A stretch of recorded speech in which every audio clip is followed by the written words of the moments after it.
Bom dia, Itavuano, tudo bem? Mais um prazer estar aqui com vocês para nós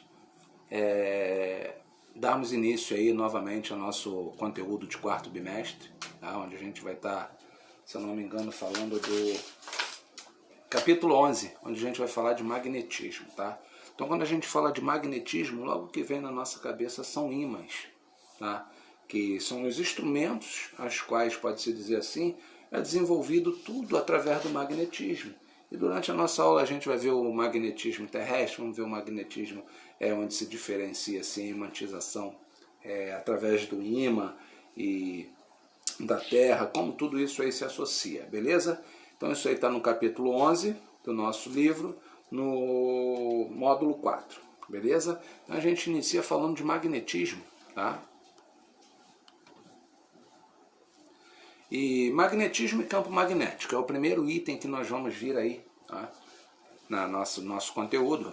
Os ímãs são materiais com propriedades magnéticas, por isso tem a capacidade de atrair com maior intensidade corpos como ferro, níquel e cobalto em sua composição, além de atrair e repelir outro ímã, tá? Dependendo da posição do seu polo aqui, quando você tentar unir um ímã com o outro, ele não vai se unir, tá? Porque ele pode repelir. Dependendo da outra posição, ele pode se unir, se atrair com outro ímã, tá? Esses materiais aí, ferro, níquel e cobalto, quando você chega perto, eles são atraídos pelos ímãs, tá?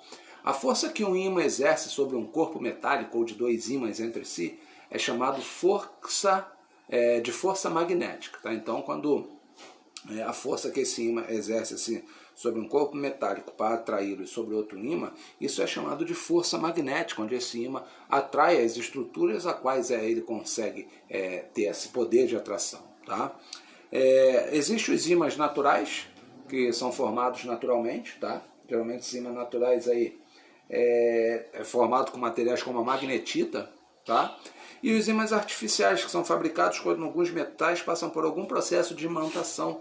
Isso é muito fácil. Por exemplo, se a gente pegar, vamos dizer assim, uma chave de fenda e colocar ela de contato com um ímã, tá? Uma chave de fenda de contato com um ímã, esse material vai ficar imantizado, ou seja, ele vai estar como se fosse com as características de um ímã, mas artificialmente. Isso acontece muito com quem trabalha com oficina, quando cai um parafusinho pequeno, então quando ele tem esse material imantizado, ele vai lá, o negócio gruda. Algumas chaves aí, já chave de relógio, chave de mexer em celular, ela já vem com a sua ponta magnetizada, tá? Ou imantizada, que é para quando ele retira lá o parafuso pequenininho do relógio, seja lá do que for, ele já vem grudado, vamos dizer assim, na ponta desse material, tá? Isso aí a gente tem os ímãs naturais, através da magnetita, e os ímãs artificiais, tá? Os ímãs produzem uma região de influência ao seu redor, chamada campo magnético, tá? Então tudo aquilo que nós temos ao redor de um ímã é chamado de campo magnético. E o interessante é que se um ímã quebrar, tá? Cada resultado, cada parte resultante, também terá um polo norte ou um polo sul, tá? Digamos, nós temos um ímã, tá? Polo norte e polo sul. Se eu partir ele no meio, polo norte, polo sul, polo norte, polo sul, tá? Quantos pedaços eu quebrar desse ímã, todos os pedaços que eu tiver terão um polo norte e um polo sul, tá? Um material magnetizado natural artificialmente sempre possuirá dois polos magnéticos distintos, que são justamente esses polos que nós acabamos de falar agora aí, que é o polo norte e o polo sul, tá? Então isso aí sempre vai acontecer. Então, pessoal, como a gente viu aí, o campo magnético de um ímã em barra, tá? Quando esse ímã ele se quebra, a gente sempre vai ter um polo norte e um polo sul. Sempre. De todos os pedaços do ímã, nós sempre teremos um polo norte e um polo sul, tá? E esse ímã, quando ele se atrai ou ele se repele, para ele se atrair, ele tem que estar junto, um polo norte de um com um polo sul do outro. E isso atrai. Agora, se você pegar o polo sul com o polo sul, você vai repelir. Se você pegar o polo norte e o polo norte, você também vai repelir, tá? Norte com sul, se atrai. Sul com norte, se atrai. Norte com norte, repele. E sul com sul, se repele. Beleza? Aí o que nós temos aí nessa imagem aí, verde e amarela, verde e vermelha. E do lado aí nós temos como se forma, aí, vamos dizer, uma limalha. Como a gente percebe o campo magnético de um ímã. Tá? Esse campo magnético é justamente o espaço onde ele pode se dizer, ele se repele um pouquinho, ele distancia.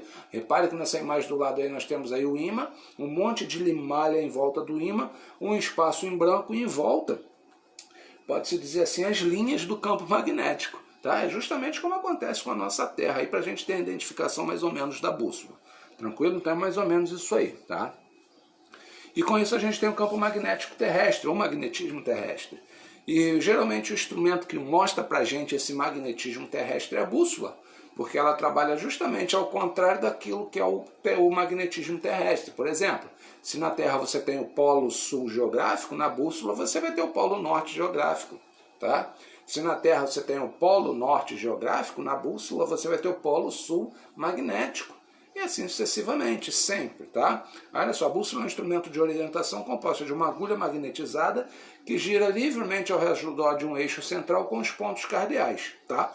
Qualquer posição que você botar, ela sempre vai parar na direção norte. Qualquer ponto, se você virar a posição que você virar, ela sempre vai te mostrar a posição norte. E com isso ela te dá uma noção de espaço, pois se ela gira livremente e ela sempre vai te mostrar o norte, você já tem uma noção de onde você tem que ir. Tranquilo?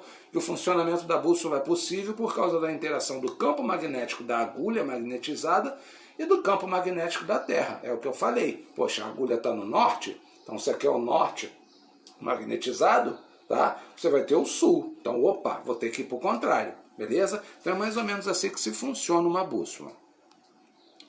Aí nós temos aí o que eu falei para vocês, ó. Temos aí linha de indução, tá? Várias linhas de indução, aquela que você tem a partir do norte indo para o sul, e a partir do sul vindo para o norte. Aí você tem aqui nessa imagem, você tem o polo norte geográfico da Terra, que é o polo norte lá em cima, então no magnetismo você vai ter o polo sul, aí lá embaixo você tem o polo sul geográfico, que é o polo sul da Terra, e na bússola, ou no material imantizado, você vai ter o polo norte magnético, tá? Sempre assim, tá? O norte da Terra, sul magnético, sul da Terra, o norte magnético, tranquilo? Essa imagem aqui ela mostra bem para vocês como acontece isso aí. Ela já vem aqui para mostrar de boa para vocês como isso aí está acontecendo, beleza? E temos também o magnetismo na corrente elétrica.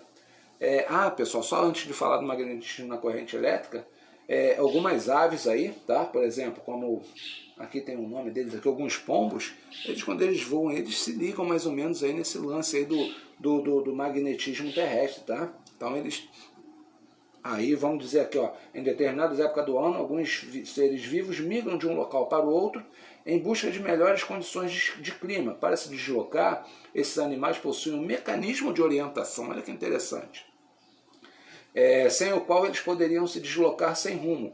Esse mecanismo ainda é objeto de estudo dos cientistas. É como se esse pombo aí, tivesse uma bússola dentro da cabeça dele magnética, tá? Que indica exatamente para onde esse animal tem que ir. Há estudos que mostram que as aves se orientam pelo campo magnético da Terra.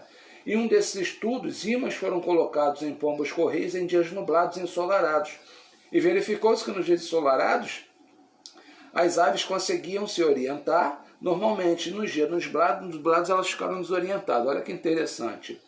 Esse resultado mostrou que em dias de céu limpo, os pombos correios se orientavam pela posição do Sol. Opa, Sol está ali, vou atrás dele. E em dias nublados eles utilizavam o campo magnético terrestre para se orientar. Poxa, se está Sol, show de bola, vou me orientar pelo Sol. E quando está nublado? Se está nublado, esse mecanismo que a gente falou lá em cima, que é questão de estudo, faziam com que eles iam para o caminho deles. Só que aí quando tu botou o ímã, tu acabou com a vida do pombo.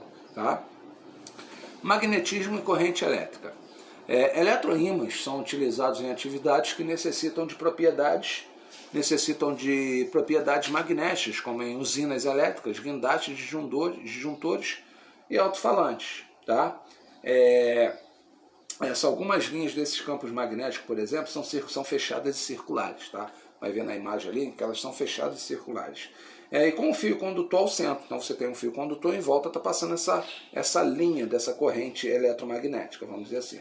A orientação das linhas foi convencionada de acordo com o sentido da corrente elétrica. E quanto maior a intensidade da corrente elétrica, mais intenso o campo magnético. Ou seja, quanto mais energia, mais magnetismo a gente tem. Tá? mais ou menos como mostra isso. Aqui nós temos um guindaste aí com um eletroímã, tá? Bem grande. E mais ou menos como fala assim, ó, campo magnético gerado em um condutor reto. Então nós temos ali o condutor, ali malha de ferro, tá? E aqui do lado aqui mostrando no condutor a saída, vamos dizer assim, da corrente elétrica, tá? Nesse condutor, e ali em volta ali o magnetismo. Ali malha de ferro serve para visualizarmos as linhas de força do campo magnético gerado pelo condutor retilíneo. Como se o cara colocasse ali malha de ferro, ela ia fazendo, igual nós vimos naquele imã lá, ela ia estar fazendo aquelas, a linha, como é que chama? Linha do campo magnético. Não está fazendo essas linhas do campo magnético, tá? Beleza, moçada? Então esse é esse nosso conteúdo, espero que tenham entendido, façam os exercícios aí, qualquer dúvida estou aqui, beleza? Fiquem com Deus, grande abraço.